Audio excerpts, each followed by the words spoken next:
സുധിയുടെ മൂത്തമാനെ വിളിച്ച് ഞാൻ സംസാരിച്ചിരുന്നു, കോൺഫിഡൻഷ്യലായിട്ട് സംസാരിച്ചിരുന്നു.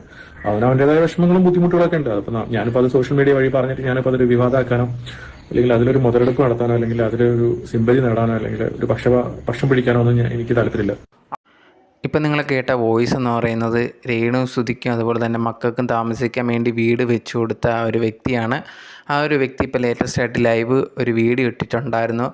രേണു സുധി അവർ വെച്ചു കൊടുത്ത വീടിന് ചോർച്ചയും കാര്യങ്ങളും ഒക്കെ ഉണ്ട് എന്ന് പറഞ്ഞൊരു വീഡിയോ യൂട്യൂബിലൊക്കെ ഇട്ടിട്ടുണ്ടായിരുന്നു. അത് ഓൺലൈൻ മീഡിയസിന് കൊടുത്ത് അവർ അത് യൂട്യൂബിൽ ഇട്ടിട്ടുണ്ടായിരുന്നു. അതിനുശേഷം കുറേയധികം വിവാദങ്ങളൊക്കെ വന്നിട്ടുണ്ടായിരുന്നു. അതിന് മറുപടിയുമായിട്ടായിരുന്നു ഇദ്ദേഹം വീഡിയോ ഇട്ടിട്ടുണ്ടായിരുന്നു. ഇതേ കണക്ക് അതിന് കുഴപ്പമോ കാര്യങ്ങളോ ഒന്നും ഇല്ല എന്ന് പറഞ്ഞു. അതിൻ്റെ ഇടയിലാണ് ഈ ഒരു പുള്ളിക്കാരൻ കിച്ചുവിൻ്റെ അടുത്ത് സംസാരിച്ച കാര്യം പറയുന്നത്.